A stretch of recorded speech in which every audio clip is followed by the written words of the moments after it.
Tip number 5 is listen to stories. So, or it doesn't have to be stories. You could really listen to anything in English. And there's so many free resources available to listen to anything in English. So raise your hand if you like to watch or listen to soccer or football, as most people call it, even though in America we call it soccer. Oh my gosh, I see so many hands being raised. That is not surprising. So one idea would be to listen to a soccer game in English. That way you're listening to something that you already really love, but you're learning at the same time. So you can give that a try. And I'm pretty sure you can find soccer games being announced on the internet. So usually it's free. Also, if you like animals or learning about other cultures or maybe cooking, you can find podcasts on about any topic you want. So maybe write in the chat box some things that interest you. And then I would encourage you to, after this webinar, you can Google podcast plus whatever topic, and you can download. So I see people are saying travel, dance. Some people are history. Great. And movies. I know for sure that there are podcasts on many of these topics. And I like podcasts because I can listen to them on my phone while I'm doing something else. But in addition, I also love stories. I love novels, fiction, short stories, full novels. And the cool thing is that on the American English website, we have a lot of free audiobooks.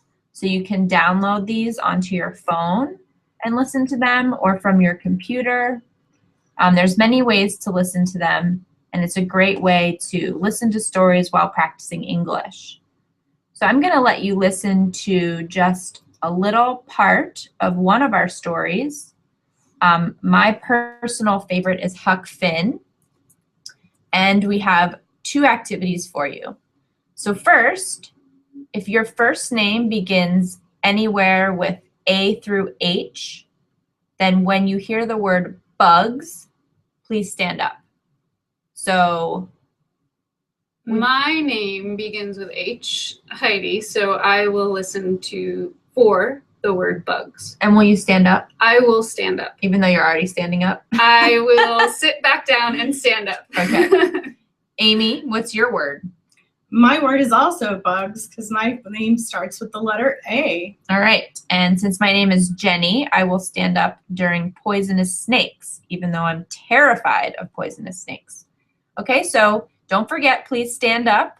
And then you can also listen for the answers to the questions here. The 4 questions are, is Jim afraid of bugs? And then select all that are true about poisonous snakes. So you'll see there's many different answers there. True or false, Jim says he can manage living with a harmless snake. And Jim prefers a harmless snake or rats. So get ready to listen and get ready to stand up. Suddenly, Tom thought of something. You have any bugs in here? No, I don't. And we have to get you some. But I don't want any bugs in here. I don't like bugs. I'm afraid of them. I would rather have a poisonous snake in here than bugs. Well, that's a good idea. I'm sure that that's been done in some books. Where could you keep it? Keep what, Tom? A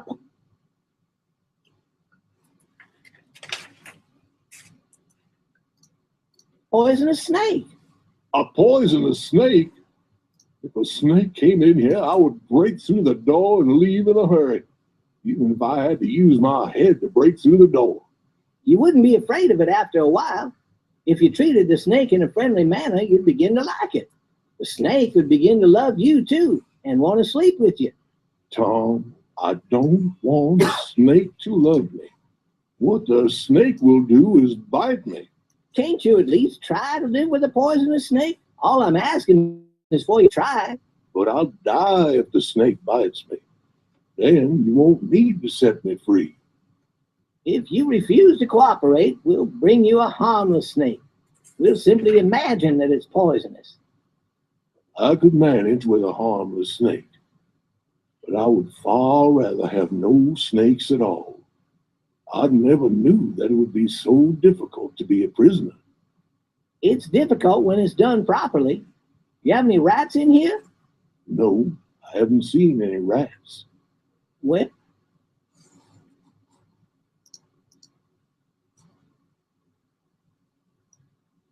Seen any rats. we'll get you some rats too. Tom, I don't want any rats. They might bite my toes and awaken me when I'm sleeping. You can put a harmless snake in here with me, but not rats.